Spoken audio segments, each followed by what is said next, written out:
रोजी रोटी की भाग दौड़ में हम जैसे तैसे अपना और अपनों का पेट तो भर लेते हैं, लेकिन जिंदगी का खालीपन भरना सबको नसीब नहीं होता।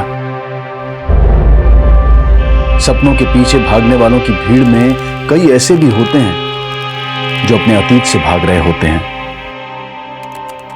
और जब अतीत किसी गुनाह या गवाह का भागीदार हो तो चैन की नींद कहां मुमकिन है।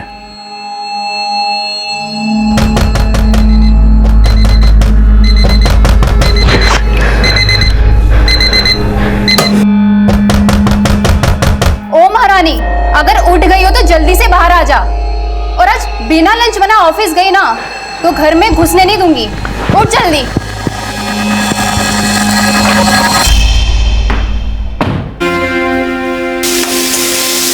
जब आज खौफ से सहमा हो तो कोशिश होती है वक्त से तेज भागकर अपना कल बदलने की।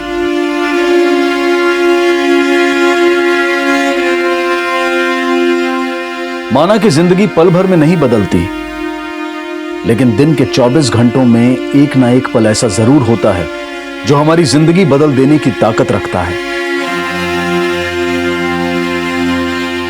प्रीति, 7 बज गए, घर चलना है, आज भी ओवर टाइम। तो 7 बज गए तो। प्रीति, क्या हुआ? नहीं वो मैं, मोनिका तुम जाओ, मैं काम खत्म किए बिना नहीं जा सकती, 2 दिन बाद ऑडिट है। ठीक है, बाय, सी यू टुमारो।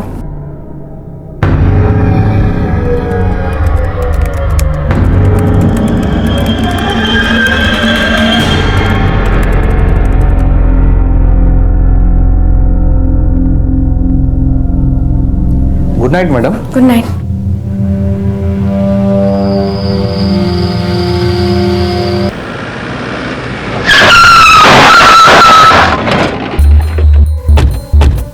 हटिए, हटिए सामने से, हटिए।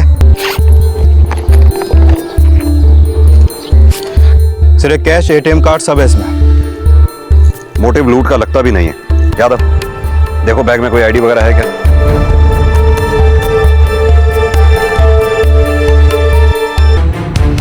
साहब, प्रीति मैडम कल रात 11 बजे ऑफिस से निकली थी। वो जब निकली यहाँ से तो साथ में कोई था उनके? नहीं साहब, सब लोग 7, साढ़े 7 बजे तक निकल गए थे, लेकिन प्रीति मैडम 11 बजे तक यहीं थी। वो क्यों? ये मैं कैसे बता सकता हूँ, शायद होगा कोई काम। बॉस लोग 10 बजे तक आएंगे, आप उन्हीं से पूछ लीजिएगा। प्रीति का फोन नंबर और एड्रेस होगा आपके पास? हाँ साहब।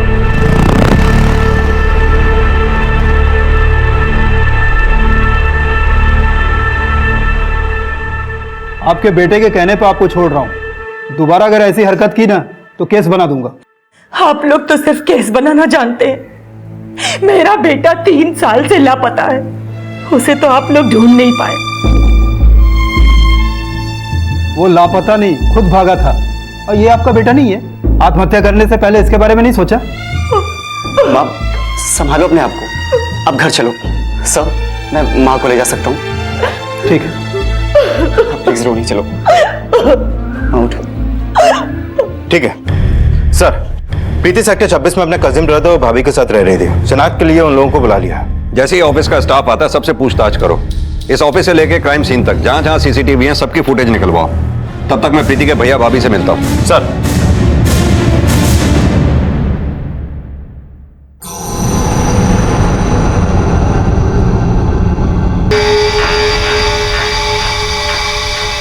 क्या हुआ? आप लोग तो ऐसे रिएक्ट कर रहे हैं जैसे ये प्रीति नहीं कोई और है।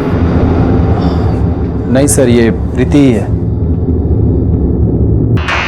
एक तरफ प्रीति की मौत से भी उसके करीबियों की आंखें नम नहीं हुई थी, और दूसरी तरफ एक मां अपने लापता बेटे को देखने के लिए इस कदर तरस रही थी कि हताशा में उसने आत्महत्या करने की भी कोशिश की। उसके लापता बेटे का प्रीति और प्रीति की हत्या से क्या कोई कनेक्शन था? प्रीति कल रात अपने ऑफिस से घर नहीं पहुंची। आप लोगों को जरा भी चिंता नहीं हुई? वो तो आए दिन लेट आती थी सर, और वैसे भी कल हम जल्दी सो गए थे और मॉर्निंग में आप लोगों का फोन आ गया। लेकिन प्रीति के मरने का आप लोगों को अफसोस तो होगा ही। जी, अफसोस तो है ही, लेकिन प्रीति से हमारा बहुत दूर का रिश्ता था। प्रीति के पेरेंट्स हैं या? जी है ना, लेकिन हमारा रिश्ता प्रीति के मामा प्रमोद से है। दरअसल प्रीति के मामा मेरे दूर के चाचा लगते हैं। वो भी अलीगढ़ से ही हैं। आपका फ़ोन आने के बाद मैंने उन्हें इन्फॉर्म कर दिया है। लेकिन प्रीति अपने पेरेंट्स के साथ रहने की बजाय आप लोगों के साथ क्यों रह रही थी? सर वो जॉब के लिए हमारे यहाँ आई थी। करीब 3 साल पहले उसके मामा ने ही उसे हमारे पास छोड़ा था।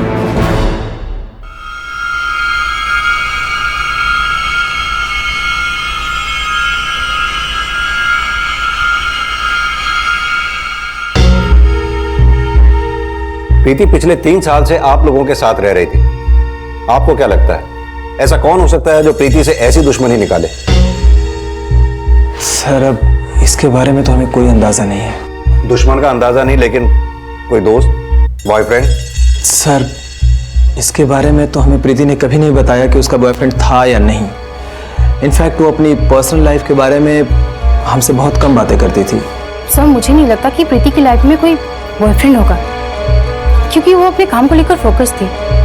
सब मैंने उसे कई बार कहा था कि तुम टाइम पर घर चली जाया करो, पर शायद उसे घर जाना अच्छा नहीं लगता था।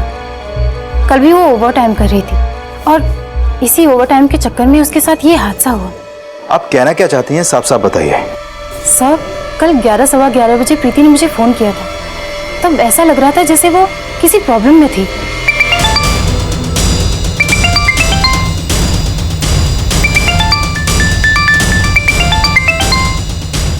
हेलो मोनिका। हेलो प्रीति। हेलो हेलो प्रीति। सब मैंने उसे कॉल बैक किया था पर उसका फोन बंद था। उसने कुछ तो बोला होगा, कुछ तो बताया होगा फोन पे। फोन 7-8 सेकंड में कट हो गया था, पर वो शायद राम का नाम ले रही थी। राम? ये राम कौन है? राम पहले यहाँ सिक्योरिटी गार्ड था। राम काफी टाइम से प्रीति को परेशान कर रहा था।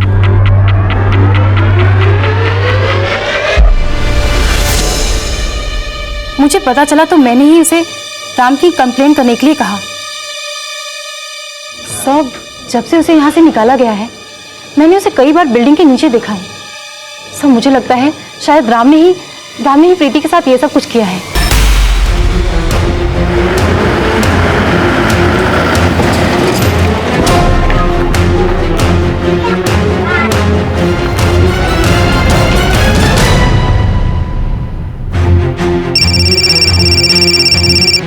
हाँ बोलो। सर प्रीति की जिंदगी में एक खलनायक सामने आया है। कौन? राम मेहदी, आसाम का रहने वाला है सर। अभी 1 हफ्ते पहले तक एरन टेलीकॉम में सिक्योरिटी गार्ड था। प्रीति की ईव टीजिंग कंप्लेंट में बाहर निकाला गया। सर कल रात उसे प्रीति को ऑफिस के बाहर देखा गया और अभी वो फोन बंद करके गायब है। उसके घर में भी ताला लगा है। मैंने उसके पड़ोसियों से पूछताछ की तो पता चला कि अपना सामान लेकर अभी थोड़ी देर पहले ही अपने घर से निकला है वो। जरूर शहर छोड़कर भागने की कोशिश कर रहा होगा। बस अड्डा, रेलवे स्टेशन सभी पे अलर्ट कर दो। हो सकता है शायद वो खुद मिल जाए या कोई इंफॉर्मेशन मिले। सिक्योरिटी गार्ड राम मेधी के गायब होने की सूचना से पुलिस तुरंत हरकत में आ गई।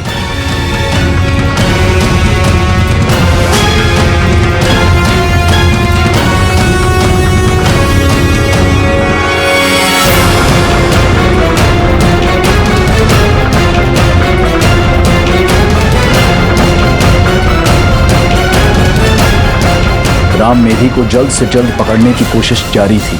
वहीं प्रीति के मर्डर की सूचना मिलने के बाद प्रीति के पिता और मामा नोएडा पुलिस स्टेशन पहुंचे। मेरी बेटी अपने पैरों पे खड़ा होना चाहती थी। बोली कि पापा मैं जॉब करूंगी। हमें क्या पता था कि उसके सपने ऐसे बिखर जाएंगे कि हमें उसका चेहरा भी देखना नसीब नहीं होगा।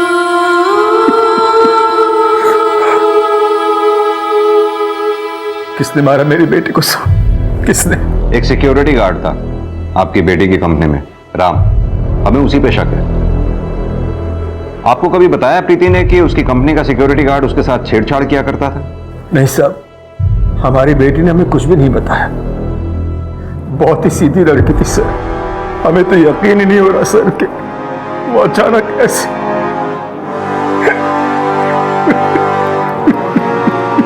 जी जज।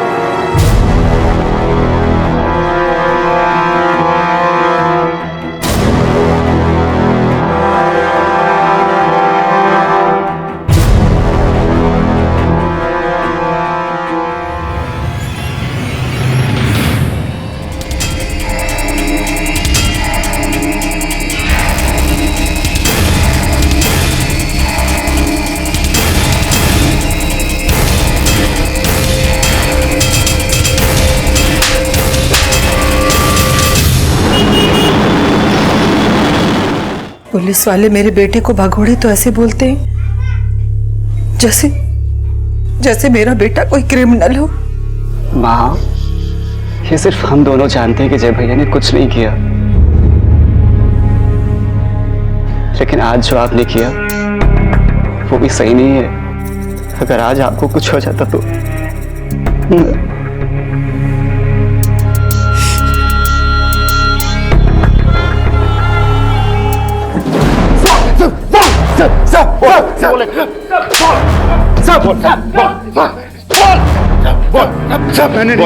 मैंने नहीं मारा प्रीति मैडम। मारा नहीं तो भागा क्यों?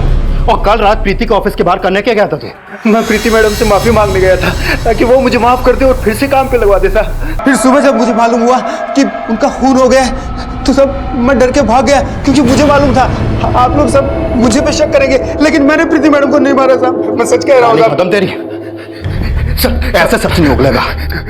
तोड़ो से, और तब तक तोड़ते रहना जब तक सच ना उगले। साहब मैंने नहीं मारा प्रीति मैडम, साहब मैंने नहीं मारा, नहीं मारे साहब। सर अभी तक राम ने कुछ नहीं उगला, लेकिन बहुत जल्द सब उगल देगा। सर, प्रीति के ऑफिस की बिल्डिंग के बाहर का सीसीटीवी फुटेज प्ले करो। सर,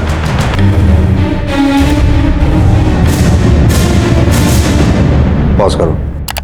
सीसीटीवी फुटेज के हिसाब से तो राम मेदी वहां से चला गया था। प्ले करना।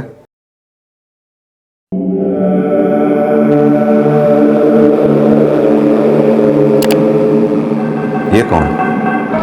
जूम करना। ये राम मेदी के जाने के 47 सेकंड बाद कोई दूसरा आदमी आ गया, चेहरा भी अपना पर्पसली ढका हुआ है। सवाल ये है कि राम मेदी के जाने के 47 सेकंड बाद वाकई कोई दूसरा आया या राम मेदी कपड़े बदल कर आ गया?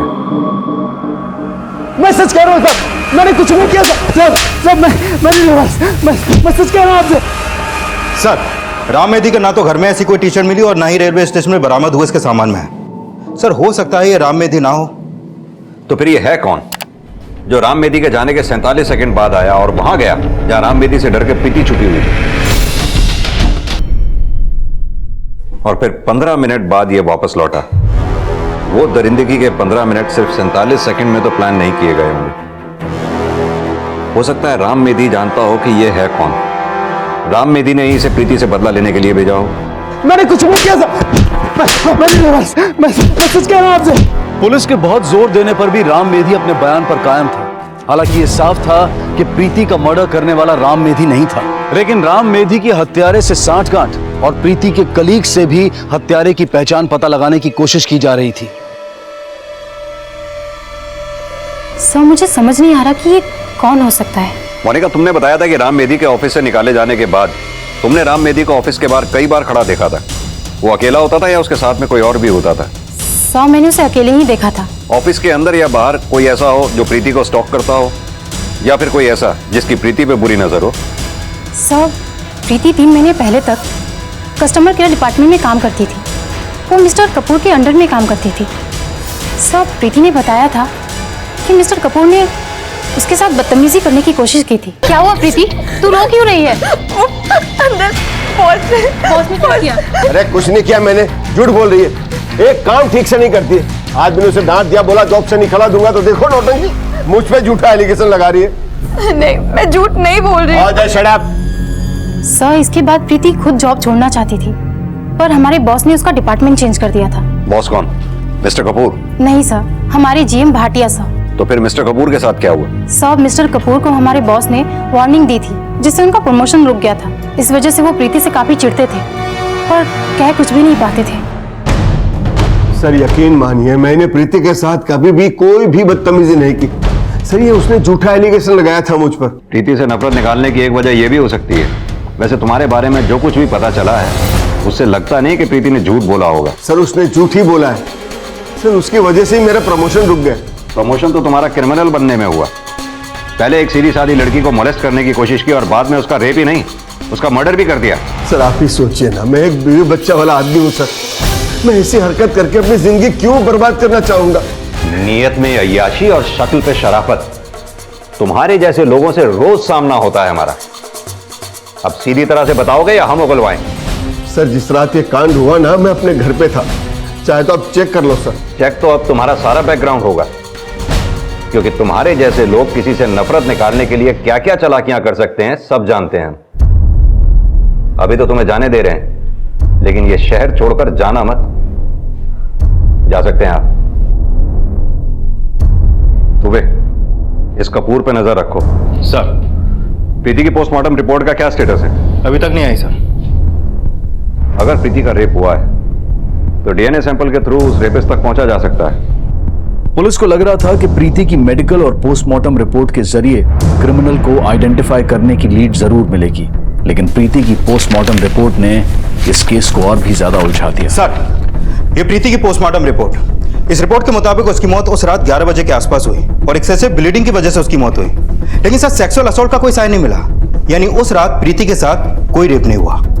शायद मर्डर करने वाले ने यह विटनेस किया कि राम मेदी प्रीति का पीछा कर रहा था। उसे यह बात तो साफ है कि वो प्रीति को पहले से जानता था और उसने कोई पुरानी दुश्मनी निकाली। सर, जिस रात प्रीति का मर्डर हुआ उस दिन उसका मैनेजर कपूर शाम 7:30 बजे ऑफिस से निकल गया था और अगले दिन सुबह तक वो अपने घर वैशाली में ही था। सर, हो सकता है उसने इस आदमी को प्रीति को मारने के लिए हायर किया हो। प्रीति का मर्डर करने वाला क्या वाकई किसी का मोहरा था? राम मेधी के बाद अब टेलीकॉम के मैनेजर के कॉल रिकॉर्ड्स और गतिविधियों को भी खंगाला जा रहा था और मोहरे को प्रीति को मारने की मंशा रखने वाला दोस्त या दुश्मन भी समझा जा रहा था। प्रीति के कॉल रिकॉर्ड्स खंगाले जा रहे थे, लेकिन हत्यारे की पहचान अब भी रहस्य बनी हुई थी। नहीं सर, ये हमें बिल्कुल समझ में नहीं आ रहा है कि ये कौन हो सकता है। देवेंद्र जी, प्रीति पिछले 3 साल से नोएडा में इन लोगों के साथ रह रही थी। इनसे पहले जब तक वो आपके साथ थी, क्या कोई ऐसा था जिसकी मंशा प्रीति को नुकसान पहुंचाने की हो? कोई मनचला दोस्त, कोई बॉयफ्रेंड? नहीं सर, ऐसा तो कुछ नहीं था। अगर होता भी तो वो आपको क्या बताती? मेरा मतलब, एक सिक्योरिटी गार्ड से लेकर एक कंपनी के मैनेजर तक ने प्रीति की नाक में दम कर रखा था। उसने ये बातें आपको नहीं बताई तो हमेशा आपको सब कुछ बताया हो, इस बात की क्या गारंटी? हमें तो कुछ समझ नहीं आ रहा सर। मेरी बेटी बिल्कुल गाय जैसी थी। क्या पता था कि उसका सीधापन ही उसे खा जाएगा। कभी कभी इंसान की खामोशी ही उसकी दुश्मन बन जाती है। प्रीति की हत्या उसकी खामोशी का ही परिणाम थी, लेकिन प्रीति की खामोशी में किस दर्द की आग छुपी थी? ऐसा कौन सा जख्म था जिसने प्रीति को इतना रिजर्व बना दिया था कि उसके करीबियों से भी पुलिस ये नहीं जान पा रही थी कि प्रीति अपने किस दोस्त या किस दुश्मन के अपराध का शिकार हुई थी?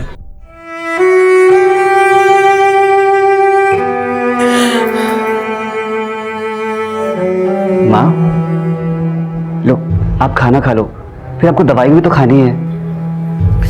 कुछ नहीं खाना मुझे मुझे बस मेरा बेटा चाहिए। मुझे मेरा बेटा चाहिए। माँ, कहाँ जा रही हो आप? Police station.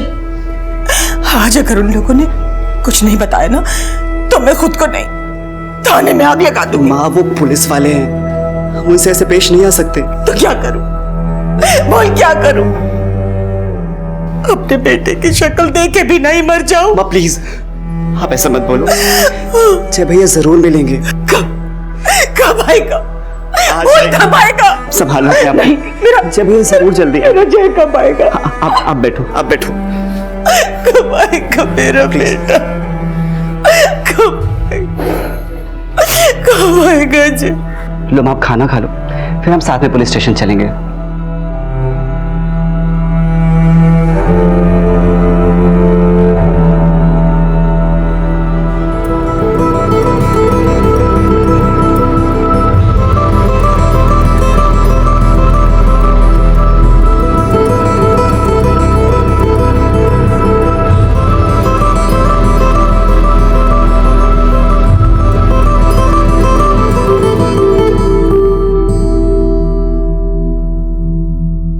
सर, अभी तक प्रीति के बारे में जो भी पता चला उससे ये तो साफ है कि प्रीति एक चुपचाप रहने वाली सीधी सादी लड़की थी।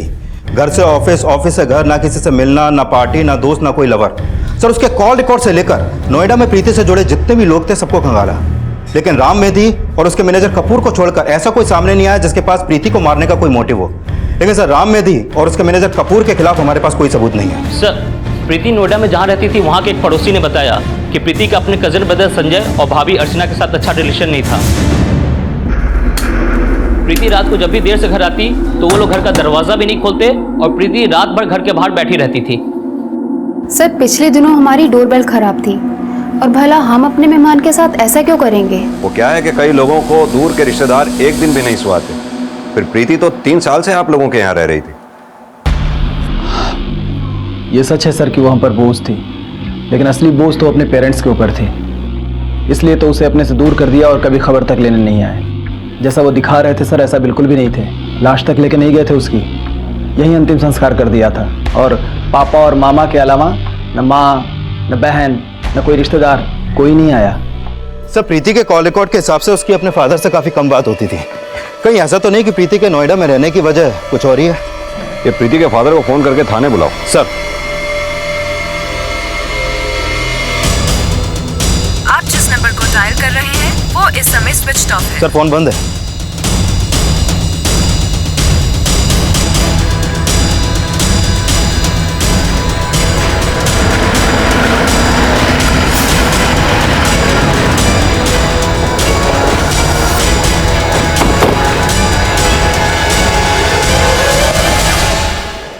ताला लगा हुआ है।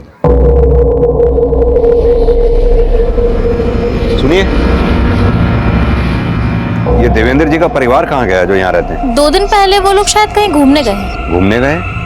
इनकी बेटी की मौत हो गई और ये घूमने गए? ये क्या कह रहे हैं साहब? 2 दिन पहले तो सही सलामत थी, उनके साथी तो गई है उनकी बेटी।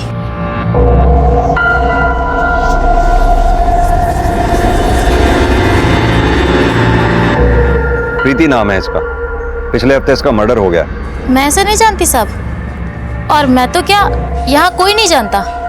देवेंद्र जी की एक ही बेटी है कुसुम। ये प्रीति पिछले 3 साल से नोएडा में रह रही थी। आप बता सकती हैं ये देवेंद्र परिवार यहाँ कब से रह रहा है? 3 साल से वो लोग यहाँ रह रहे हैं। इससे पहले ये लोग कहाँ रहते थे? साहब ये तो नहीं मालूम, लेकिन ये लोग अलीगढ़ से हैं इतना मालूम है मुझे। ये बता सकती हैं इनका मकान मालिक कहाँ रहता है? यहीं पास में ही रहता है साहब।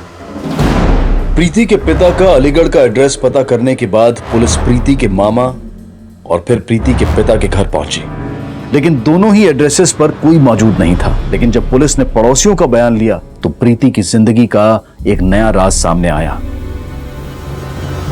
ये आपके पड़ोस में देवेंद्र और उसका परिवार रहा करता था? जी। कुछ बताएंगे? 4 साल पहले देवेंद्र की दिल्ली में नौकरी लग गई थी और वो अपनी बीवी और बच्चों के साथ फरीदाबाद शिफ्ट हो गया था। ये उन्हीं की बेटी है? हाँ, ये उनकी बड़ी बेटी थी, इससे छोटी कुसुम है। आपने कहा कि 4 साल पहले देवेंद्र अपने परिवार समेत फरीदाबाद में शिफ्ट हो गए थे, लेकिन ये उनकी बेटी प्रीति पिछले 3 साल से नोएडा में क्यों रह रही थी? प्रीति नोएडा में रहती? जी। हमने तो कुछ और ही सुना था। क्या सुना था? सुना था 3 साल पहले कोई लड़का इसे भगा कर ले गया था। लड़का? कौन लड़का? वो नहीं पता साहब, हो सकता है वहीं का कोई लड़का हो जहाँ 4 साल पहले देवेंद्र रहने गए थे। पिछले 3 साल से तो देवेंद्र परिवार समेत वल्लभगढ़ में रह रहे थे। उससे पहले फरीदाबाद में कहाँ रहते थे, उसका एड्रेस है आपके पास? एड्रेस तो नहीं है साहब। संध्या जी, आपका बेटा जय मिलेगा तो भी आपके साथ नहीं होगा, वो जेल जाएगा। 17 साल की लड़की को लेकर भागा था वो। नहीं साहब, मेरा बेटा किसी लड़की के लिए अपनी माँ से 3 साल तक दूर नहीं रह सकता। आप पता लगाइए, वो भागा नहीं था, वो कभी कोई गलत काम नहीं कर सकता है। सर, अगर वाकई में कोई लड़का 3 साल पहले प्रीति को लेकर भागा था तो 3 साल से प्रीति नोएडा में क्यों रह रही थी? हो सकता है 3 साल पहले प्रीति जिस लड़के के साथ भागी वो भाग तो गई, लेकिन उनका रिश्ता ज्यादा दिन तक टिक नहीं पाया हो और प्रीति के मर्डर में उसी लड़के का हाथ हो। सर, अगर ऐसा कुछ है तो प्रीति के फादर और मामा ने हमें कुछ क्यों नहीं बताया, और अब पूरे परिवार सहित कहाँ गायब हो गए? अब ये बात तो प्रीति के फादर और मामा से मिलकर ही पता चलेगी। ये प्रीति के मामा और फादर दोनों का फोन सर्वेलेंस पे डालो। जैसे ही इनका फोन ऑन हो फौरन ट्रेस करो। प्रीति के फादर देवेंद्र परिवार 3 साल से वल्लभगढ़ में रह रहे हैं, उससे पहले वो फरीदाबाद में रहते थे। ये फरीदाबाद पुलिस स्टेशन से बात करो, हो सकता है 4 साल पुराना एड्रेस पता चले। प्रीति के पिता और मामा का परिवार समेत गायब होना सवाल तो खड़े कर रहा था, लेकिन जब नोएडा पुलिस फरीदाबाद पुलिस से मिली तो प्रीति से जुड़ा 3 साल पुराना एक और केस सामने आया। 3 साल पहले 10 जुलाई 2013 को प्रीति के फादर देवेंद्र ने जय सोलंकी के खिलाफ केस फाइल किया था। उनका कहना है कि जब जय प्रीति को लेकर भागा था उस वक्त प्रीति की उम्र 17 साल 8 महीने थी। तब से ना जय का पता है ना प्रीति का पता है। यानी प्रीति पिछले 3 साल से नोएडा में रह रही थी, ये बात प्रीति के फादर देवेंद्र जी जानते थे। लेकिन सर, इस केस की फाइल में ऐसा कुछ भी अपडेट नहीं है। थोड़े दिन पहले ही हमारा यहाँ ट्रांसफर हुआ, मालूम हुआ कि जय की माँ संध्या बार बार इस केस को फॉलो अप कर रही है और बार बार ये कह रही है कि मेरा बेटा निर्दोष है, लापता है, उसने प्रीति को नहीं भगाया। प्रीति और जय अगर भाग गए थे तो पिछले 3 साल से प्रीति नोएडा में क्यों रह रही थी?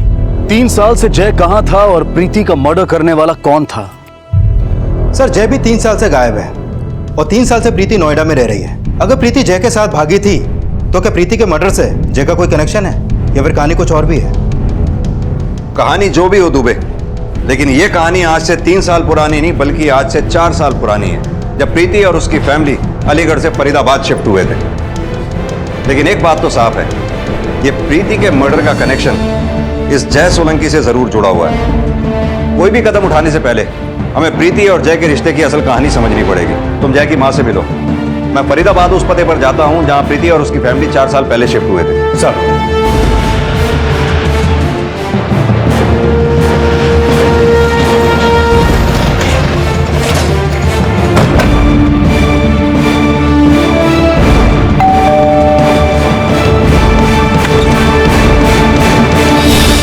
जी सर 4 साल पहले प्रीति की फैमिली हमारे यहाँ किराए पर रहने आई थी।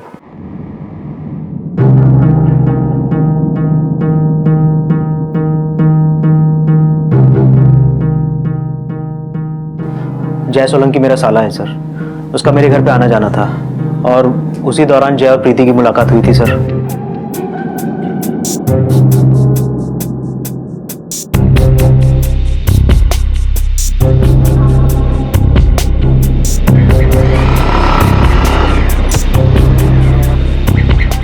सॉरी। It's okay.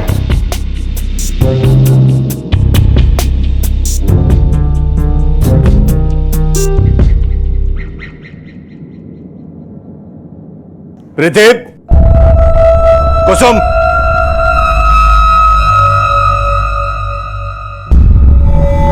कौन हो तुम? यहाँ क्या कर रहे हो? जय, तू कब आया? अभी आया दीदी। चला अंदर आ।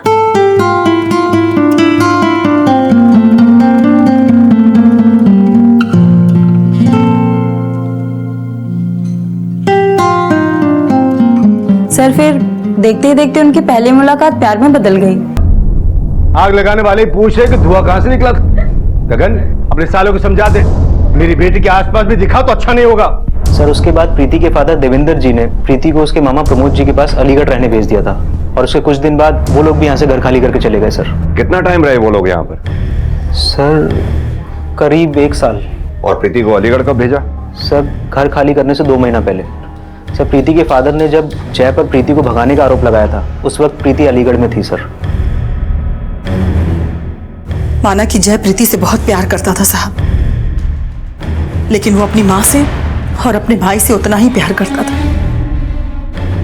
और मुझे नहीं लगता साहब कि वो अपनी माँ और अपने भाई से बिना मिले, बिना फोन किए 3 साल तक रह सकता है। लेकिन संध्या जी, एफआईआर के हिसाब से जय पे केस फाइल हुआ 10 जुलाई की सुबह। आपकी जैसे आखिरी बार कब बात हुई? 8 जुलाई की रात को। बेटा 10 बज गया, कहाँ है तू? अब तक घर नहीं पहुंचा। माँ मैं आज रात घर नहीं आ सकता। क्यों बेटा? ऑफिस का एक थोड़ा सा काम है तो आने में सुबह होगी। लेकिन हमें तो पता चला था कि वो उस रात ऑफिस में था ही नहीं। और 9 जुलाई की सुबह जय का फोन अलीगढ़ में एक्टिव था और उस समय प्रीति भी अलीगढ़ में ही थी। जरूर प्रीति के बाप ने जय को गायब करवाया है और प्रीति को भी उसी ने कहीं छुपा दिया है। लेकिन प्रीति का तो मर्डर हो चुका है। प्रीति का मर्डर और मेरा बेटा साहब, मेरा बेटा कहाँ है साहब? लेकिन अभी तो आप बोल रही थी कि जय ने प्रीति को नहीं भगाया। हाँ नहीं भगाया था साहब, लेकिन वाह, प्रीति को तो आप लोगों ने ढूंढ लिया, लेकिन मेरा बेटा 3 साल से लापता है। उसकी कोई खबर आप लोगों ने हमें नहीं दी। और एक माँ होने के नाते क्या मैं अपने बेटे के बारे में इतना भी नहीं पूछ सकती? जय की मां जय को निर्दोष बता रही थी, लेकिन जल्द ही प्रीति के फादर का पक्ष भी सामने आने वाला था। सर प्रीति के फादर का फोन अभी रुड़की में ऑन हुआ है और मुजफ्फरनगर की तरफ ट्रैवल कर रहा है। ये रुड़की और मुजफ्फरनगर के बीच में जितने भी टोल नाका और चेक पोस्ट हैं सभी को अलर्ट कर दो।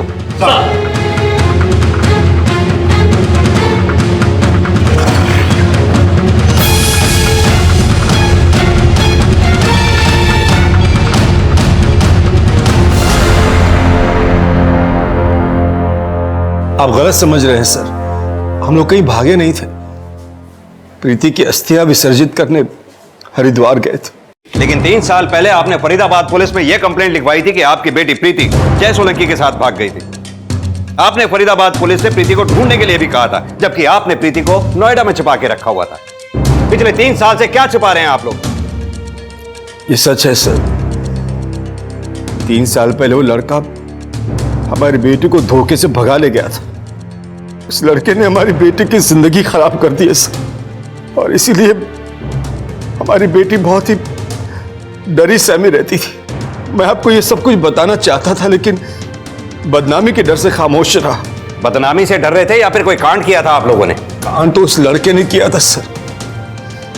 2 दिन तक मेरी बेटी के साथ रेप किया उसने, और फिर उसे बेसहारा छोड़कर भाग गया था। कहां छोड़ के भागा? होटल में। उसने सिर्फ रेप ही नहीं किया, प्रीति प्रेग्नेंट भी हो गई थी। उसका अबॉर्शन करवाना पड़ा था मुझे, और इन सब बातों से वो बहुत ही सहम गई थी सर।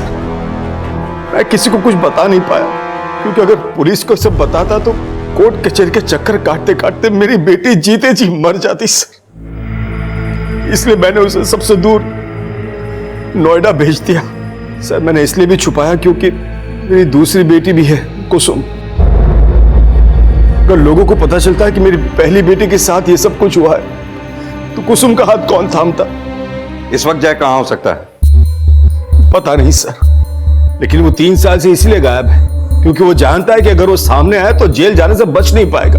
और मुझे तो ये भी लगा था सर कि प्रीति को मारने वाला जय ही है, क्योंकि वो मेरी बेटी से नफरत करता था। उसके बारे में ये सब कुछ मैं आपको पहले बोल नहीं पाया सर। क्या लगता है दुबे, ये प्रीति का फादर देवेंद्र कोई कहानी बना रहा है या सच कह रहा है कि जय ने प्रीति का रेप किया और फरार हो गया?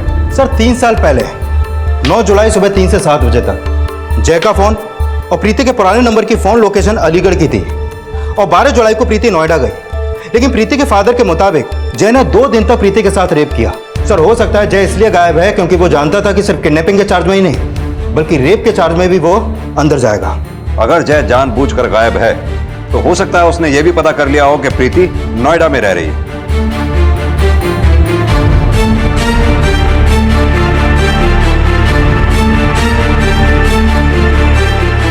क्या लगता है दुबे, ये जय सोलंकी तो नहीं? सर अगर ये वाकई में जय सोलंकी है तो एक बात अजीब है। 3 साल तक इसने ना तो अपनी मां से कोई कांटेक्ट किया और ना ही अपने भाई अजय से। हो सकता है जय की मां और भाई जय के कांटेक्ट में हो और उसका राज छुपा के उसे बचाने की कोशिश कर रहे हो। वो जानते हो कि जय ने प्रीति को भगाया ही नहीं बल्कि उसका रेप भी किया और बाद में उसका मर्डर भी किया। और 3 साल से हमें वो ये दिखाने की कोशिश कर रहे हैं कि जय प्रीति के फादर देवेंद्र की साजिश का शिकार है। दुबे, जय की मां, भाई, प्रीति का बाप, मामा, सबके पिछले 3 साल के कॉल रिकॉर्ड्स निकलवाओ।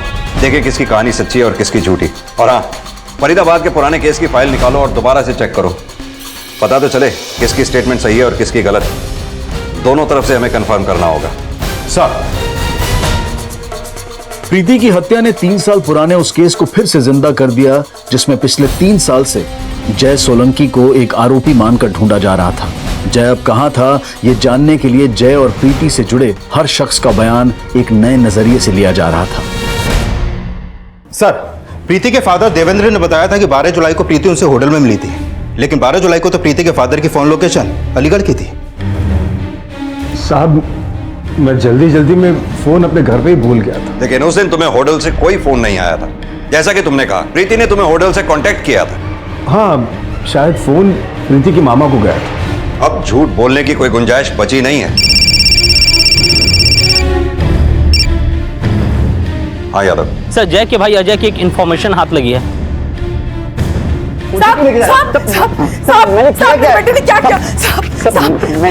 मैंने किया। प्लीज मुझे छोड़ो सर, प्लीज मुझे छोड़ो सर, प्लीज नहीं बोले मेरी माँ के लिए, प्लीज सर, प्लीज सर। तुम्हें तुम्हारी माँ की फिक्र है, लेकिन तुम्हारे भैया को तुम्हारे माँ की फिक्र थी? सर भैया माँ पे जान छिड़कते थे। तो फिर कहाँ गायब है तुम्हारे भैया 3 साल से? सर 3 साल से यही सवाल तो हम आपसे कर रहे हैं। और यही सवाल तुम पूछना चाहते थे प्रीति से? यादव,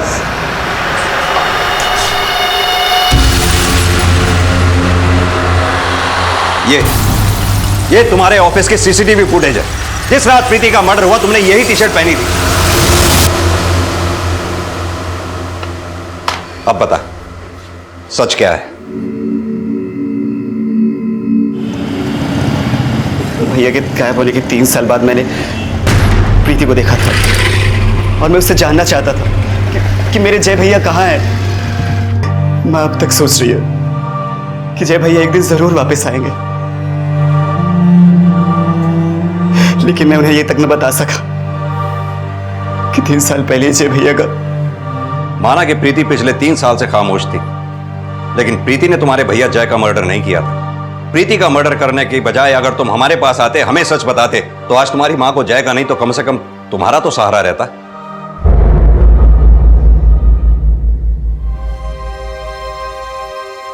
सच जब झूठ से ढका हो तो भ्रमित वो आशाएं होती हैं जो किसी को खोकर उसको पाने की उम्मीद नहीं छोड़ती।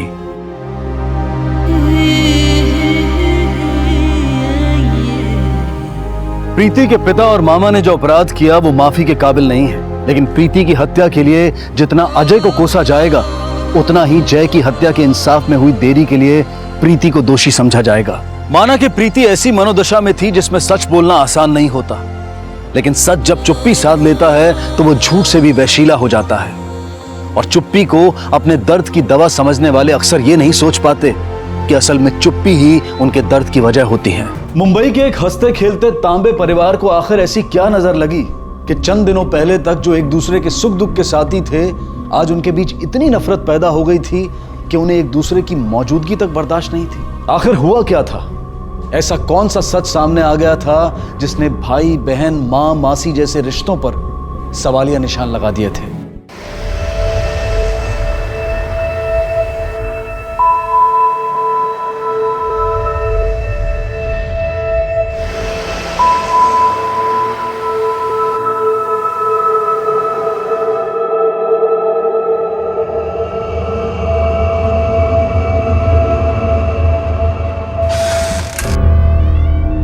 अंधेरा क्यों है?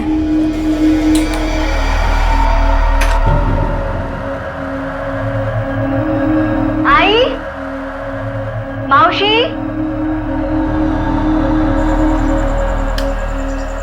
हाँ गए सब लोग। आई अनन्या,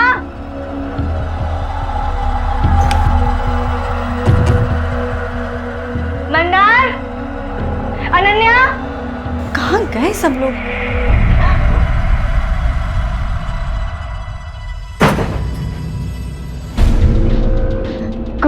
कौन है वहां पे?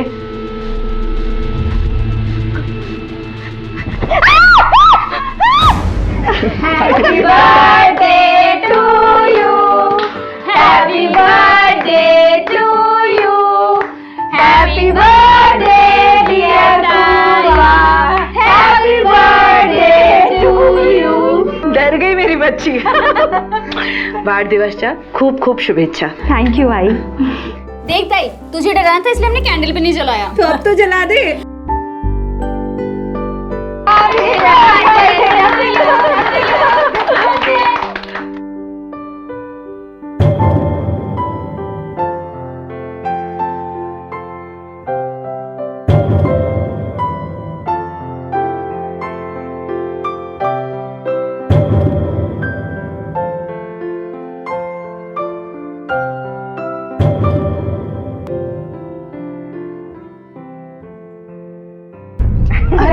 लगता है पानी आ गया। तुम लोग सो जाओ सारे के सारे। हाँ, शाम को तुम लोगों का कुछ ताम झाम भी तो है ना?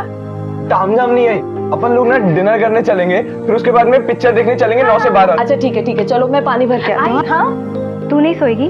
अरे सोऊंगी, पर थोड़ा लेट। 2 ब्लाउज अर्जेंट में देना है, उसको तैयार कर लूँ, बस सो जाऊंगी। चलो चलो मंदार, तू चल मेरे साथ।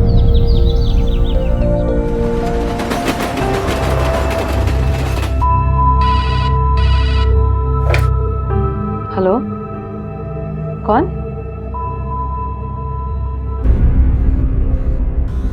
इतने सालों बाद कैसे पता चला कि मैं एक मिनट।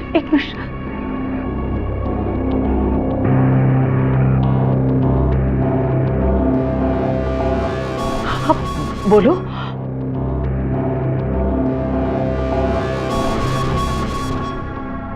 नहीं पूर्वा, तुम लोग होकर आओ, मेरे सर में दर्द है, मैं सोऊंगी थोड़ी देर। नहीं आई, फिर मैं भी नहीं जाऊंगी। तू यहाँ बैठ, मैं सबको बोल कर आती हूँ। अरे नहीं, तेरे जन्मदिन के लिए सब लोग बाहर जा रहे हैं, तू ही नहीं जाएगी तो कैसे चलेगा? ताई जल्दी आना। हाँ आ रही हूँ। तू जा ना, वरना सब अंदर आ जाएंगे और सबका मूड खराब होगा। मैं नहीं चाहती कि ये हो, तो जाना बच्चा।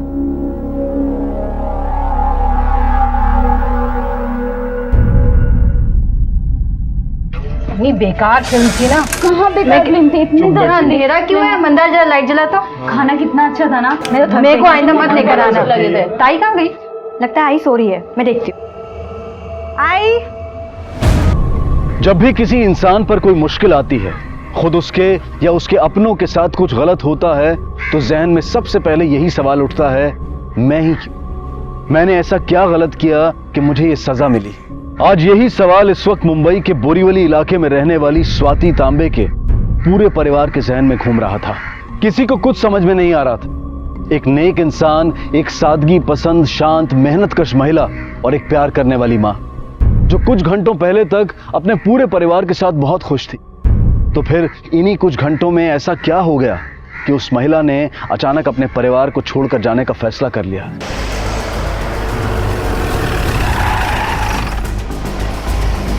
यानी ये सुसाइड केस नहीं है, क्लियर कट मर्डर केस है और सुसाइड केस दिखाने की कोशिश की गई है। Nipah, yes sir. एम्बुलेंस को बुला और बॉडी पोस्टमार्टम के लिए भेज दो। Yes sir. सर ये कुछ मिला है सर। क्या है दिखाओ।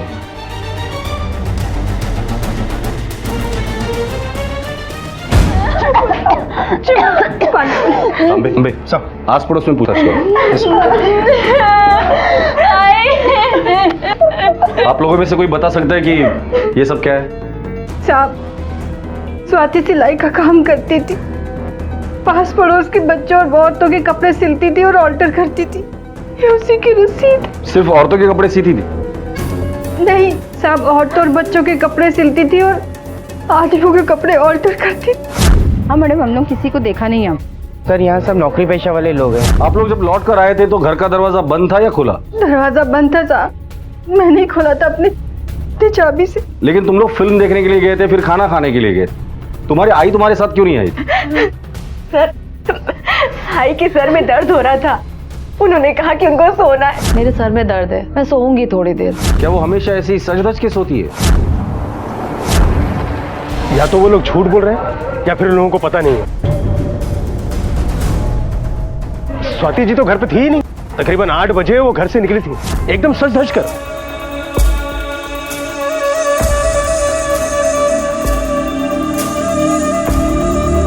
अरे भाभी, ओ भाभी जी, मतलब इतना सज धज के शादी वादी में जा रही है क्या? अरे नहीं नहीं, वो आज पूर्वा का जन्मदिन है तो बच्चों ने बाहर खाने का प्रोग्राम बनाया है, बस इसीलिए। हाँ, पूर्वा का जन्मदिन है आज?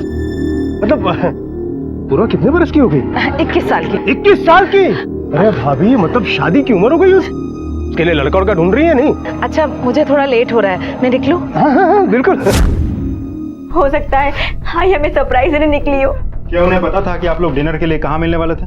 हाँ सर, ये पूरा प्लान हमने आई के साथ मिलकर बनाया था सर। आपने उस रिक्शा का नंबर देखा था? मैं वो रिक्शा वाले को अच्छी तरह से जानता हूँ। हमारी लेन के आगे जो रिक्शा स्टैंड है वहीं पे खड़ा रहता है वो। अकरम नाम है उसका सर। क्या आपकी आई मोबाइल इस्तेमाल करती थी? नहीं सर, आई के पास मोबाइल नहीं था और जब भी उनको हम लोग से बात करनी होती थी तो वो घर के लैंडलाइन से फोन करती थी। लैंडलाइन के कॉल डिटेल्स निकालो। यस। आपका शक सही है ना सर कि मेरी आई का मर्डर किया? सर मैं उस इंसान को छोड़ूंगा नहीं सर, मार डालूंगा उसको मैं सर, मार डालूंगा जिसने मेरी आई का मर्डर किया है सर। एक इंसान होने के नाते तुम्हारा दर्द मैं समझ सकता हूँ, लेकिन एक पुलिस ऑफिसर होने के नाते मैं तुम्हें समझाना चाहूंगा कि दर्द के दाग को खून से धोने की कोशिश मत करना, उससे दाग निकलते नहीं और गहरे हो जाते। रही बात तुम्हारे आई के कातिल की, उसे पकड़ना हमारा काम है, वो हम पर छोड़ो। बोलो राम नाम सत्य, राम नाम सत्य, राम नाम सत्य, राम नाम सत्य, राम नाम सत्य।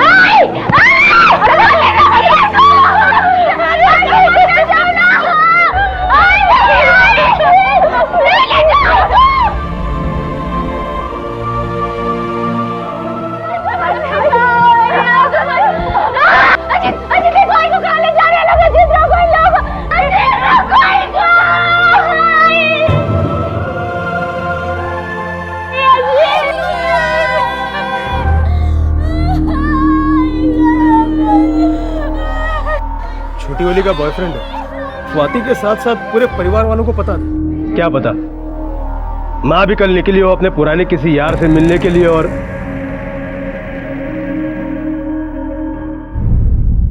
तांबे, अगर शर्मा ने ऐसे मौके पर यह बात कही है तो उस बात में कितनी सच्चाई है उसका पता लगाओ। स्वाति जैसी औरत जो दूसरों के कपड़े सीती थी, से मार के इसका क्या फायदा होगा? लैंडलाइन के कॉल डिटेल्स आ गए?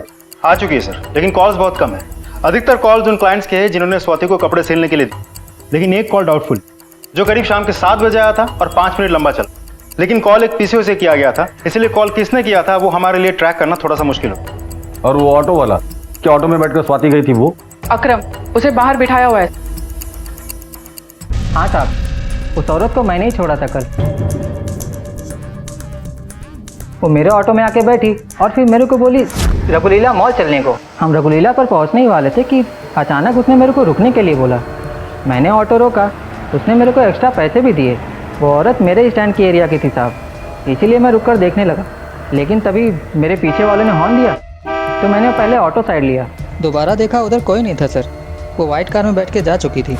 उस गाड़ी का नंबर देखा था? नहीं साहब, मैं तो रोड के इस बाजू था, नंबर कैसे देखता। पर हाँ साहब, वो सफ़ेद रंग की बड़ी सी गाड़ी थी, इतना मेरे को बरोबर याद है साहब। तांबे, अब तक की कहानी अगर टुकड़ों में देखा जाए तो कहानी कुछ इस तरह बनती है। स्वाति को 7 बजे एक पीसीओ से कॉल आता है। उसके बाद वो सरदर्द का बहाना बनाकर घर पर रुकती है।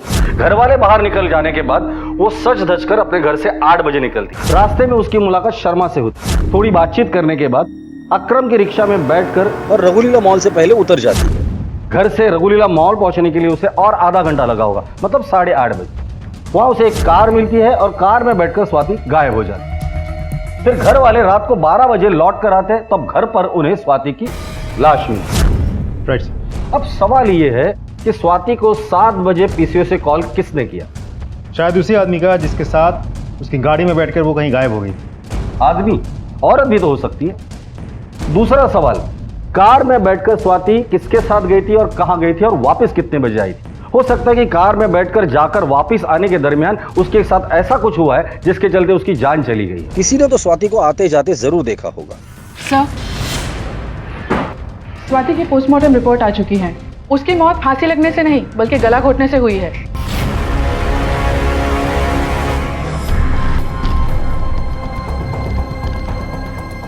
उसकी बहन को बुलाओ। सर।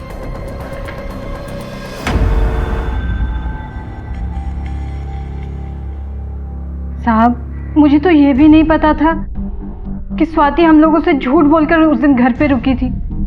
फिर वो उस रात किससे मिलने गई, मैं कैसे बता सकती हूँ? उनका किसी के साथ अफेयर था? नहीं साहब, हम पांचों के अलावा इस दुनिया में हमारा और कोई नहीं है।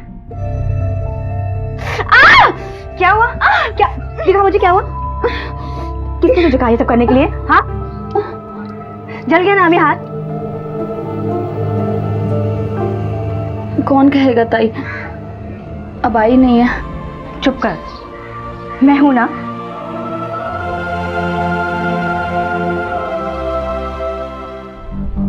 और आप दोनों के पति? मेरे पति हमारी शादी के 2 साल बाद ही गुजर गए थे और स्वाति का पति उसे छोड़कर चला गया था 10 साल पहले। उसके बाद उसका कोई पता नहीं चला साहब। तो फिर आपने इन बच्चों को पाला कैसे? स्वाति दूसरों के कपड़े सिलती थी और मैं लोगों के घर में खाना बनाती थी। फिर पूर्वा की कॉल सेंटर में जॉब लग गई तो मैंने काम छोड़ दिया और घर की जिम्मेदारी संभाल ली। कहाँ काम करती थी आप? कल्याण में साहब, जहाँ हम पहले रहते थे। कल्याण से बोरीवली शिफ्ट होने की कोई खास वजह? एक गुंडा था दत्ता, वो उसकी पूर्वा पे बहुत बुरी नज़र थी। यहाँ भी 1-2 बार आया था साहब शुरू में। बाद में स्वाति ने उसका इलाज कर दिया था। कैसे? यहाँ के जो लोकल कॉर्पोरेटर है ना, पिंगले साहब, उन्होंने हमारी मदद की थी साहब। कॉर्पोरेटर? आपने पुलिस की मदद क्यों नहीं ली? लड़की का मामला था, बदनामी के डर से पुलिस के पास नहीं गई। ठीक है, आप जा सकते हैं।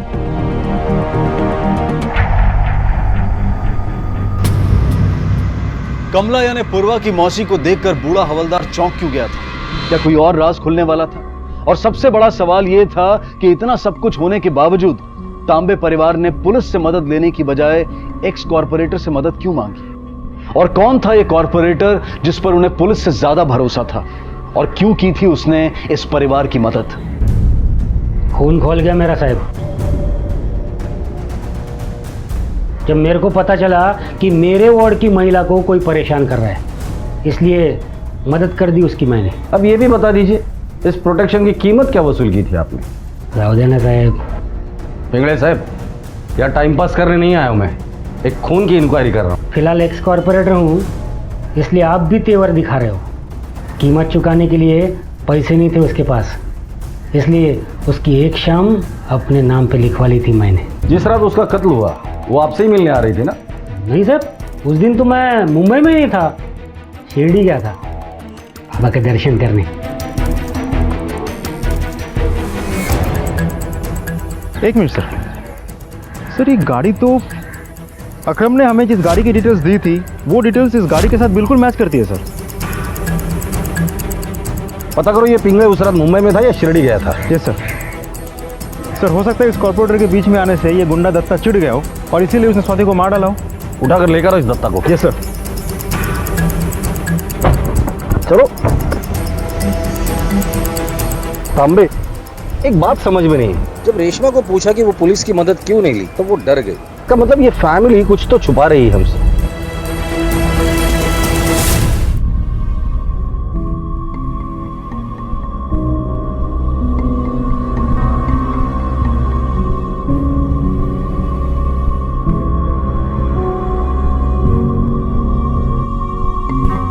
मौसी, पंडित जी आ गए हैं आई के शांति पाठ के लिए।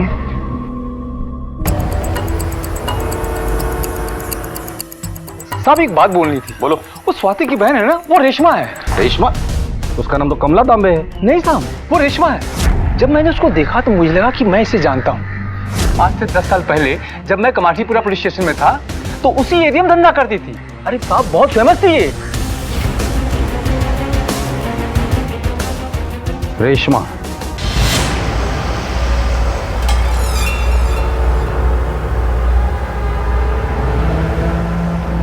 कैसे लाए? बस इतने? अंतिम संस्कार और पूजा पाठ के लिए इतना काफी नहीं है। जब अपने पाप धोने हो ना तो मुआवजे पे ध्यान नहीं देते।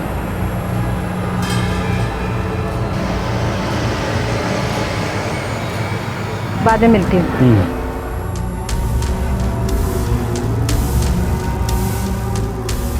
भाऊ, गए महीने का 7,000 हुआ ना? ये लो गिरी। कैसी हो रेशमा?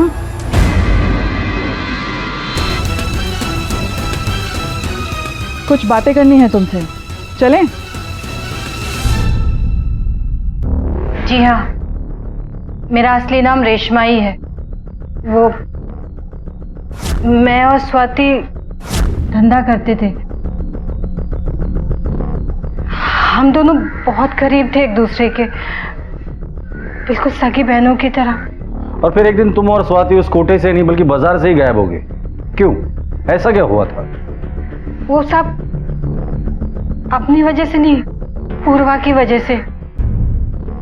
उस वक्त पूर्वा की उम्र लगभग 9-10 साल की रही होगी और कोठे की मालकिन ने उसे 25,000 रुपए में बेच दिया था।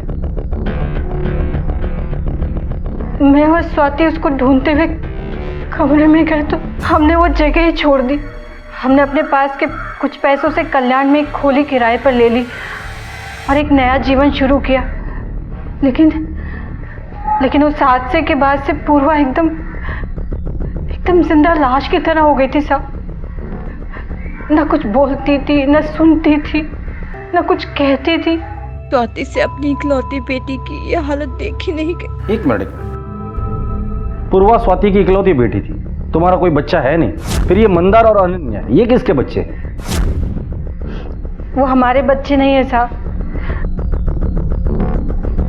पूर्वा के कहने पर हम उन्हें अपने घर ले आए थे।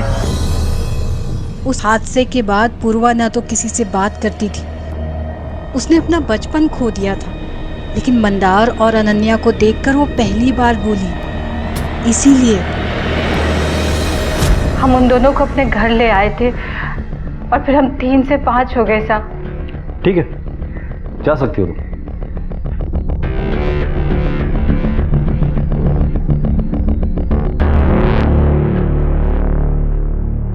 सर, दत्ता को ले आए। हाँ साहब, मैंने उसको उठाने की कोशिश की थी। मैं उसके पीछे बोरी भी तक गया था, लेकिन उसका वो कॉर्पोरेटर का हाथ था ना उसके ऊपर। जिस रात कत्ल हुआ उस रात तू कहाँ था? कल्याण के वर्षा बार में साहब। मैं उधर नौकरी करता ना, 3 बजे तक मैं उधर ही था साहब।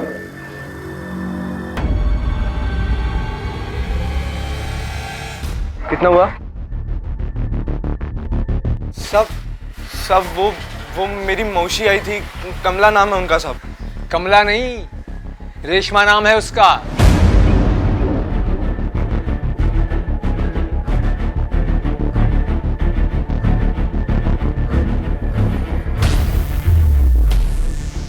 नहीं, मैं देखती हूँ, मैं बात करती हूँ। मंदार, मंदार, चल यहाँ से, चलो घर चल, चल जा। घटिया औरत, हाथ मत लगाना मुझे। मंदार, पागल हो गया क्या तू? ज्यादा पी ली तूने? चल घर चल। छोड़। कौन सा घर? सारा जिंदगी भर बेवकूफ बनाया तुम लोगों ने मुझे। पूरी असलियत पता चल चुकी है तुम लोगों की, पूरी दुनिया को मालूम पड़ चुकी है। स्वाति भाई और ये दूसरी रेशमा भाई, कमातीपुरा की नामचीन दवाया। हिम्मत कैसे हुई तेरी ये लफ्ज जुबान पे लाने की? हाँ, इनके बारे में सच्चाई पता लगी तो ये बोल रहा है। खुद के बारे में भूल गया तू? जब तू नंगा खड़ा था सड़क पे अपनी बहन के साथ। अरे मैं और मेरी बहन उधर ही सड़क पे मर जाते तो अच्छा रहता, लेकिन तुम लोगों ने जो बदनामी के टीके लगाए ना इधर माथे पर, उसको मैं मिटा के रहूंगा, चाहे उसके लिए मुझे तुम लोगों को ही क्यों ना मिटाना पड़े। चल निकल यहाँ से।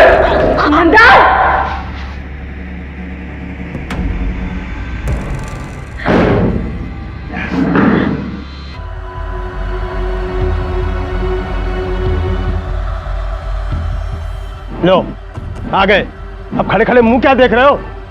निकाल के बाहर करो इनको मोहल्ले से। इतने सालों से बेवकूफ बना के रखा है मोहल्ले वालों को। अरे शरीफों के मोहल्ले में वैश्यों का टोला चला रखा है इन लोगों ने। शर्मा जी, सुनी सुनाई बातों पे ना यहाँ पे तमाशा मत करिए मोहल्ले में। वाह, तमाशा देख रहे? अब इनके जैसा तमाशा तो मैं नहीं कर सकता। क्या चल रही है शर्मा?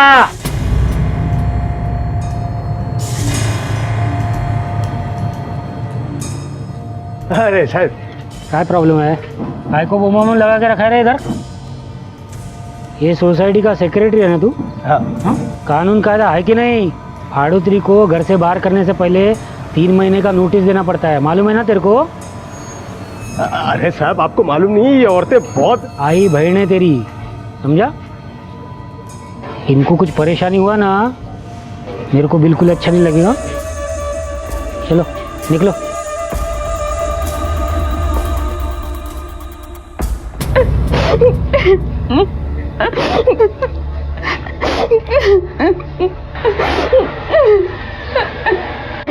क्यों रो रही है? जो शर्मा कह रहे थे वो सब सच है ना? देख प्लीज धीरे बोल। क्यों धीरे बोलूं? देख तू जा यहाँ से। एक बार मेरी बात। कोई बात नहीं सुननी मुझे तेरी। मेरी बात। मैं कुछ नहीं सुनूंगी, तू जा यहाँ से भाई, जा यहाँ से, जा।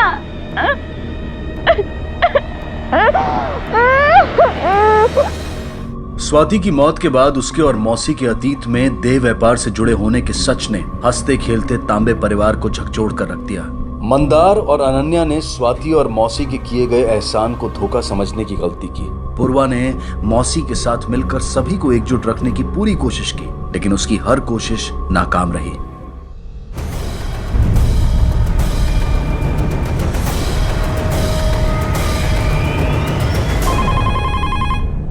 नमस्कार, इंस्पेक्टर धनावड़े बोलते हैं। क्या?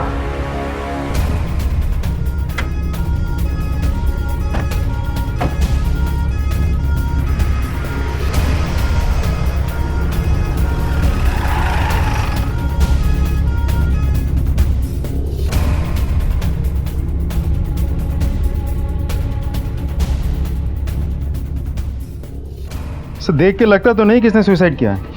इतनी कम ऊंचाई से गिर के कोई कैसे मर सकता है? या मर्डर है या फिर कि अपनी माँ की तरह ये भी तो आस पड़ोस में पूछताछ करो और एम्बुलेंस को फोन करो। Sir.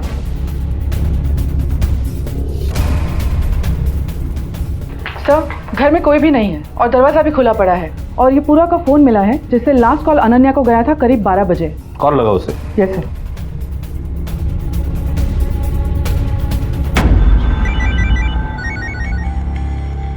Hello Ananya, inspector Dhanawade बोल रहा हूँ तुम्हारे घर से। जी सर। इस वक्त कहाँ हो तुम? सर मैं अपनी एक फ्रेंड के घर पे हूँ। क्या तुम्हारी पूर्वा से बात हुई थी? हाँ बात हुई थी। तुम्हारी बहन पूर्वा या तुम जो भी उसे मानती हो, उसकी मौत हो चुकी है। क्या? तुम मुझे पुलिस स्टेशन में आकर मिलो।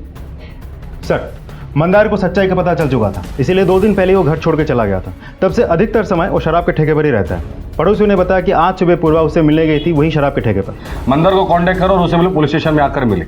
और ये रेशमा कहाँ है? सर, पड़ोसियों ने बताया कि आज सुबह वो नासिक के लिए निकल चुकी थी। सब लोग एक साथ या एक के बाद एक घर छोड़ के चले गए, कोई तो वजह जरूर होगी।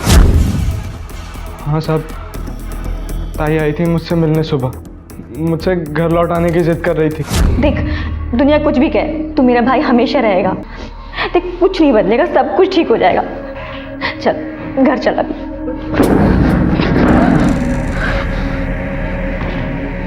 ना तेरा मेरा कोई रिश्ता था, ना है, ना रहेगा। निकल यहां से। मेरी वजह से जान दिया ताई ने। मैं नहीं मारा अपनी ताई को। सर, अपनी असलियत जानने के बाद, आई और मौसी के बारे में जानने के बाद इतना बड़ा धक्का लगा था मुझे कि मैंने एक बार भी ताई के बारे में नहीं सोचा और मैं उन्हें छोड़ के चली गई। मुझे माफ कर दो ताई। सर, इतनी कोशिश करने के बाद भी हम रेशमा को ट्रेस नहीं कर पाए। उसका फोन यही मुंबई से ही स्विच ऑफ आ रहा है, तो हमें यह भी नहीं पता वो नासिक गई भी थी या कहीं फरार हो गई। नीपा को फोन करके पता करो कि पूर्वा के कॉल सेंटर से उसे क्या इंफॉर्मेशन मिली है। Okay sir.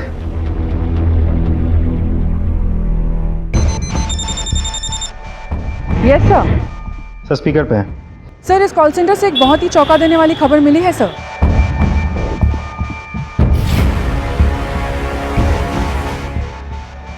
Okay thanks. Yes sir.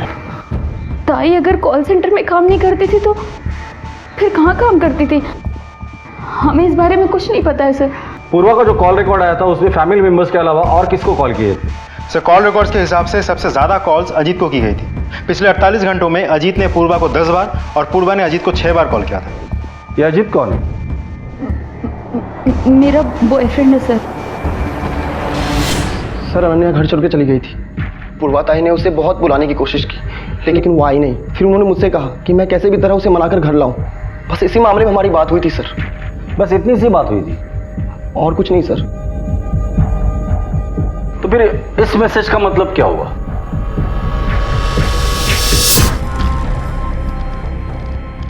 चुपचाप मान जा वरना तुम्हारा सच सबको बता दूंगा। सर, मैसेज तो बस ऐसे ही सर। ऐसे ही? हाँ, सच तेरे पेट से निकलकर जुबान तक तो आ गया है, वरना तेरी जुबान कांपती नहीं। अब चुपचाप उगल दे। अगर हम लोगों ने उगाला ना तो तेरे अंदर का सिस्टम पूरा बाहर निकालेगा। सर, वो मुझे मालूम चल गया था कि पूर्वा क्या काम करती है। कहाँ मिलेगा ये शेट्टी? साहब छोड़ो साहब, प्लीज साहब, गलती हो गई साहब, छोड़ो साहब, मेरा गलती हुआ साहब। मैं साहब, मेरा उससे बहस इसलिए हुआ साहब। सच सच बता, पूर्वा को सिर्फ मारा था या रेप करके मारा था? कसम खाता है साहब। मैं इतना नशे में था साहब, बाहर निकलने के बाद सीधा अपनी गाड़ी में सो गया साहब। मेरे छोकरे लोग ने साहब मुझे घर छोड़ा। सर, रेशमा का मोबाइल जिस लास्ट लोकेशन पर स्विच ऑफ हुआ था, वहाँ एक सीसीटीवी कैमरा लगा हुआ था। सीसीटीवी कैमरा से हमें उस गाड़ी के बारे में पता चला जिस गाड़ी में बैठ के स्वाति गई थी। आरटीओ से हमने गाड़ी की डिटेल्स भी निकाल ली है। किसके नंबर है गाड़ी? सर, गाड़ी किसी संजीव शाह नाम के एक बिजनेसमैन की है, जो एक बहुत ही रेप्यूटेड फैमिली से बिलोंग करता है, जिसे मुंबई के कॉर्पोरेट वर्ल्ड में एक बहुत ही शरीफ आदमी माना जाता है। ऐसे शरीफ आदमी से तो हमें भी मिलना चाहिए था। जब स्वाति का कत्ल हुआ तो मुझे पता था कि आप लोग एक न एक दिन मुझे बुला लेंगे। मतलब आप इस बात को मानते हैं कि आप स्वाति को जानते हैं? जी हाँ सर। सर, कॉलेज के दिनों में मेरे दोस्त कामाटीपुरा जाया करते थे, मैं भी उनके साथ होता था। मेरी और स्वाति की पहली मुलाकात वहीं हुई थी। सर, मुझे उससे प्यार हो गया। मैं उससे शादी करना चाहता था, लेकिन उसने मना कर दिया, क्योंकि वो ये नहीं चाहती थी कि उसकी वजह से मेरी फैमिली अपने बेटे को और मैं अपनी फैमिली को खो बैठूं। उसने मुझे कसम दे दी सर कि मैं उस दिन के बाद उससे कभी नहीं मिलूं, और उसकी बात मानकर मैं उस दिन के बाद वहां पर कभी नहीं गया। फिर स्वाति से दोबारा कब मिले? सर उससे नहीं, मैं रेशमा से मिला था। रेशमा से? जी हाँ सर, रेशमा स्वाति की बहुत करीबी थी, इसलिए हमारे बारे में जानती थी। अभी कुछ 5-6 साल पहले ही उसका अचानक से फोन आया और उसने कहा कि जिस वक्त मैं और स्वाति अलग हुए थे, स्वाति प्रेग्नेंट थी। मतलब पूर्वा तुम्हारी बेटी है? जी हाँ सर। रेशमा चाहती थी कि मैं पैसों से स्वाति और पूर्वा की मदद करूं, जो कि मैंने की। हर महीने वो मुझसे पैसे लेती रही और मैं देता गया। कैसे लाए? सर रेशमा की डिमांड्स बढ़ती जा रही थी सर। मुझे उस पर शक हो गया कि कहीं जो पैसे मैं दे रहा हूं वो स्वाति को देने के बजाय खुद पर तो इस्तेमाल नहीं कर रही थी। सर मुझसे रहा नहीं गया और एक दिन मैंने अचानक स्वाति को फोन किया। कौन? दूसरा स्वाति आपसे मिलने आई थी? जी हाँ, मैं मिलने गया था उससे।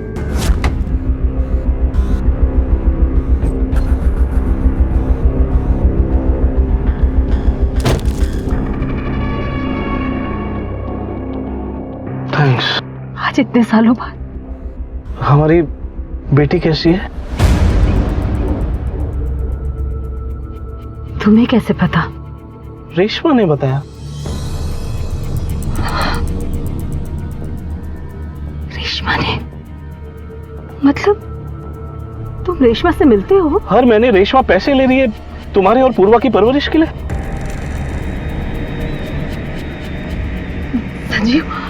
संजीव, मुझे रेशमा से बात करनी, प्लीज मुझे घर छोड़ दोगे?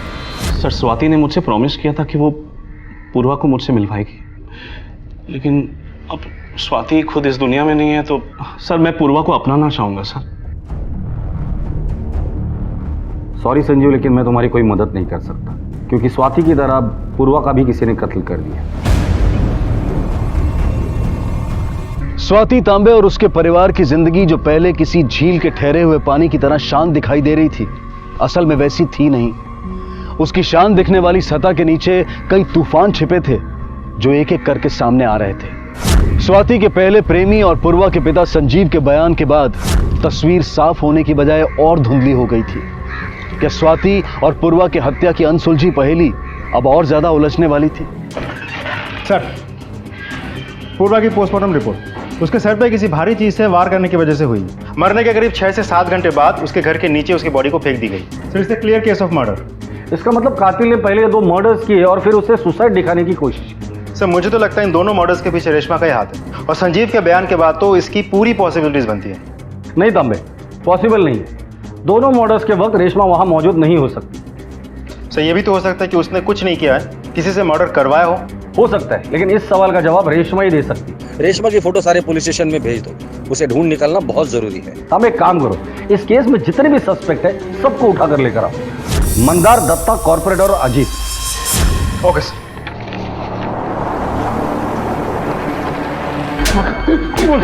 तो बता दे मेरे को क्यों मार रहे साहब?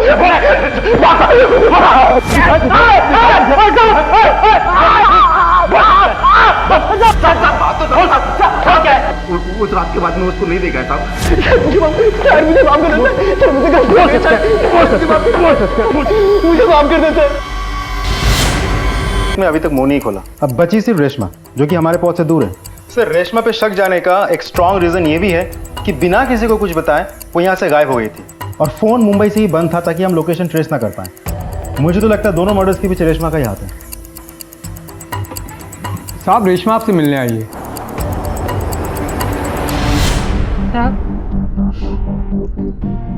स्वाति की 13वीं के लिए नासिक चली गई थी। स्वाति के मरने के बाद मंदार और अनन्या के रवैये से मैं बहुत दुखी हो गई थी साहब, इसलिए मैं अकेली चली गई थी।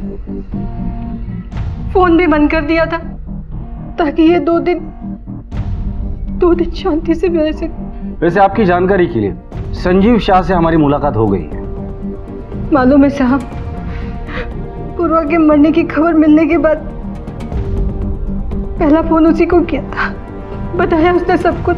उसको कुछ गलतफहमी हो गई थी साहब। उनसे लिए हुए एक भी पैसा मैंने खुद के लिए नहीं खर्च किया साहब। ये देखिए, अब ये देखिए, बैंक की पासबुक और ये बॉन्ड है। आप देख सकते हैं सारे पैसे मैंने इसमें जमा किए।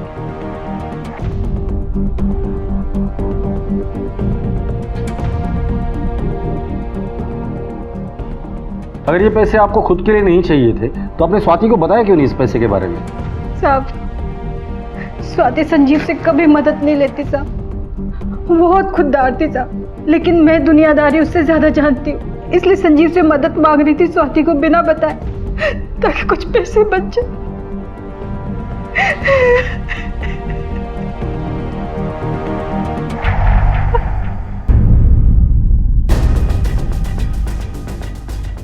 क्या सोच रहे हैं सर? हमें कुछ तो है जो हम लोग मिस कर रहे हैं।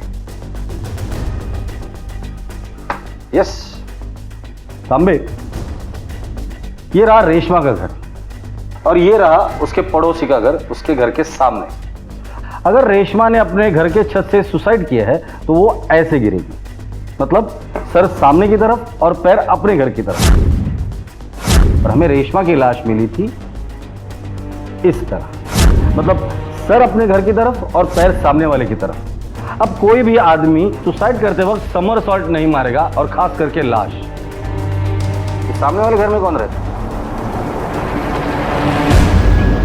पूर्वा को क्यों मारा? मैंने मारा? सब मैं क्यों मारूंगा? तांबे शुरू हो जा। बोल।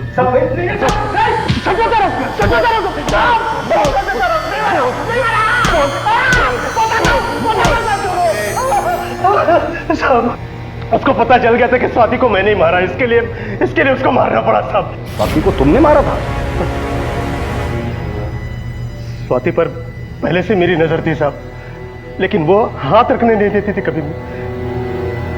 फिर एक दिन जब वो बाहर निकली तब उसने मुझे बताया। शादी वादी में जा रही है क्या? अरे नहीं नहीं, वो आज पूर्वा का जन्मदिन है तो बच्चों ने बाहर खाने का प्रोग्राम बनाया है। लेकिन मैंने पूर्वा और बाकी लोगों को बातें करते सुना था दरवाजे पर। नहीं पूर्वा, तुम लोग होकर आओ, मेरे सर में दर्द है, मैं सोऊंगी थोड़ी देर। लेकिन जब उनके जाने के बाद स्वाति घर से निकली, वो भी एकदम सच धज कर। जाइए ना। मुझे शक हो, मैं उसका पीछा करने लगा।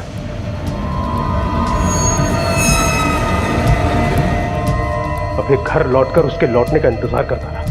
फिर जैसे वो घर लौटी तो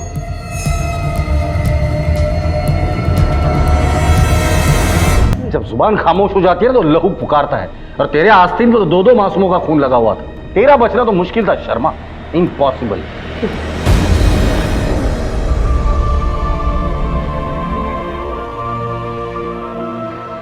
और इस तरह स्वाति और पूर्वा के कातिल को उसके अंजाम तक पहुंचाकर पुलिस ने अपना फर्ज निभाया।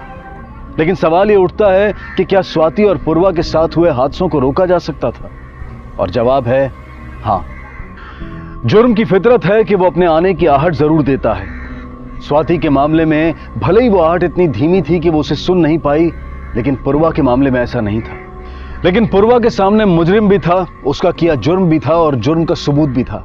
अगर वो चाहती तो पुलिस की मदद लेकर अपनी मां के कातिल को सजा दिलवा सकती थी और इस कहानी के और दुखद होने से पहले इसका अंत कर सकती थी।